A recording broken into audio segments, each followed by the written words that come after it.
Hello, welcome to Kai's Characters. My name is Kai, and today I'm going to be reading The Secret Garden. Chapter 1. No One Left. When Mary Lennox was born, no one really wanted her. Her father worked for the British government in India and had no time for raising a child. Mary's beautiful mother hadn't wanted a little girl at all.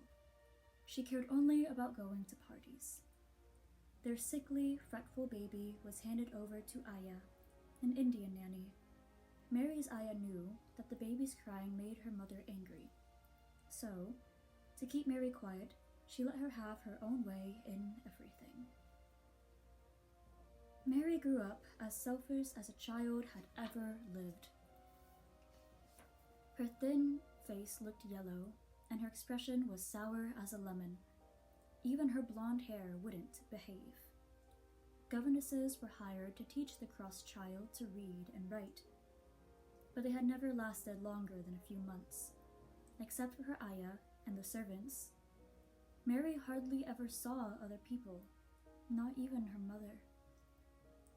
One blazing hot morning, when Mary was 9, she was awakened by an unknown servant. She wanted her Aya, but her Aya couldn't come. Even when Mary had a tantrum, the servant just looked frightened and repeated her message. Mary knew something strange was happening, but no one would tell her what. Left alone, she went outside to play under a tree near the veranda. She was making a pretend flower bed when she heard her mother's voice speaking with a young army officer.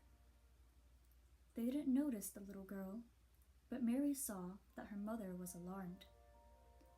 "Is it so very bad?" her mother asked. "Awfully," the officer replied. "You should have left 2 weeks ago, Mrs. Lennox, instead of staying for the ball." Just then, Mary heard a shout from the servants' quarters that grew louder and wilder. "Someone has died," the officer said, his voice shaking. Mary's mother gasped and ran inside. Later, Mary found out that a dread disease, cholera, had broken out. Her Aya had been the first to die, and many others were in danger. In a panic, many of the servants ran away in terror, leaving no one to care for Mary. For 2 whole days, Mary hid in the nursery. Off and on she cried and slept. She could hear odd, frightening sounds in the house and from the servants' huts. In the confusion, everyone had forgotten about her. The next day, Mary wandered into the dining room and ate some biscuits and fruit. She also drank a glass of tonic someone had left on the table. It was like medicine, and it made her drowsy.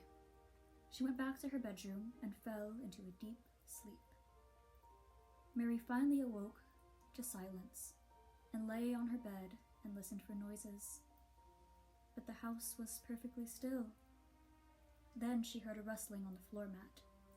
Looking down, she saw a little snake. She wasn't afraid of him, knowing he was harmless.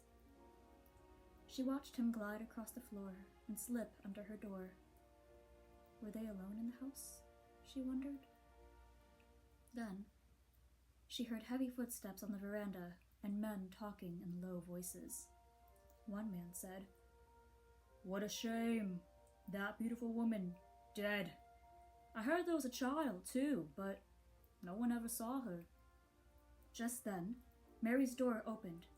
Mary stood up, and an army officer came in, looking weary and troubled.